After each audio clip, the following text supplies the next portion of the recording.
This one is a little bit more challenging for the dogs. So far, what we've been working on with getting the dog to move into heel position is they are moving from behind us forward into heel position, whether it's a straight line or it's on a turn. Now we are going to introduce the concept of backing into heel position. This is hard for a couple reasons. One, dogs generally don't know where their back feet are, so having to back up can be weird for them. And then two, we are now changing the direction that they are moving to get into heel position, and change of context can make things a little bit more challenging for the dogs. One thing to note with this, now that we are starting to teach the dog that they can back into heel position, I want you to be really mindful of the words you use when you walk the dog. If the dog is walking out ahead of you, unless you say heel one time and the dog immediately backs into heel position or slows down to get into heel position and stops pulling ahead of you, if they respond to that after one heel command, then that means they really know what heel means, and you can continue to use that cue. If the dog is walking out ahead of you and you are saying heel, heel, heel, heel, and then the dog's like, oh, what are we doing? They don't know what heel means, and it's not an effective use of the command, and it's going to make the command muddy for the dog and unclear, and it's going to start to leak into other aspects of them understanding what heel means.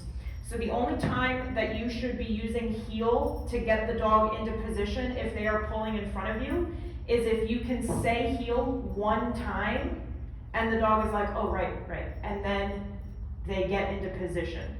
Otherwise, do not use heel to get them into position to walk next to you. If you need to get them back into position, if they're pulling out ahead of you, call their name, stop moving, do a directional change. We want to be very careful on how we use the word heel, and we want to make sure that it's an effective use of the command. So, what you'll do is, dog is between you and the chair. I'm going to ask the dog to wait, and I'm going to step backwards. This is usually not the direction we work on wait. So, what I can do is ask the dog to wait, take a very small step backwards, and then say yes and reward the dog for staying in position. I don't want to immediately go to wait and then I step like 3 steps back. That's most likely going to be too much, so we need to do tiny movements. Wait, I step backwards, yes, good dog, reward the dog for being up here and not moving with me. When you can successfully take a small step back and the dog doesn't move, then you can start working in the heel command. So I'll ask the dog to wait, take a small step back, say heel. I can try a couple different methods with this. One way is to use some leash pressure and gently tug the dog backwards. When their head gets about to my left hip, then I say yes and reward, just like all the other times. I can also ask the dog to wait, take a little step back, say heel, and use my hand with a treat and guide the dog backwards that way, and release the treat once the dog is at my left hip. So 2 ways to try that. One is using some leash pressure to get the dog to back up, say yes and reward when the dog gets to your left hip, or I can use my hand and guide the dog backwards with my hand. First thing you need to make sure is that you can say wait and you back up and the dog stays put. They might twist their head a little bit to look at you, that's okay. But they should not back up with you when you back up. That's great if they do, because good for them, they want to stay with you, but that's not the point of the exercise right now. Any questions on what we are doing or how we are doing it? Yes. I've noticed I've tried this with him, because I know it was coming, and if I just put him next to a wall and ask him to heel, he'll come and spin around and try and get back there.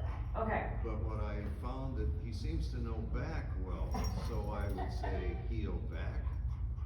He Yes. seems to come back in his position. Yep. So that's called a prompt switch, and you can do that. So that's a great way to try to problem solve that.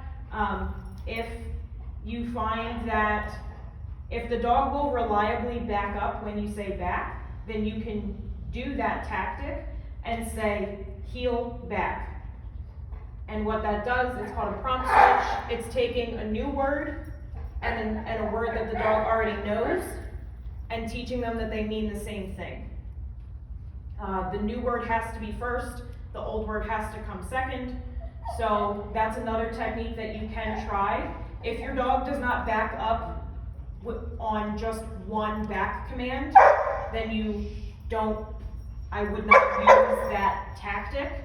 But if you can say back and the dog will back up after one command, then yes, that is a tactic that you can use. So you say heel, back, and you say them pretty close together.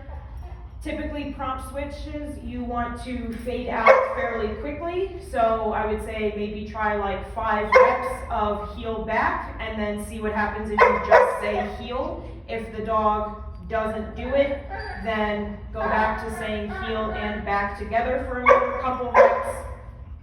And every so often try it out with just heel to see where that dog finally makes the connection. So yeah, that's a good one, thank you. All right, let's work on that a bit and we'll help you out as you go.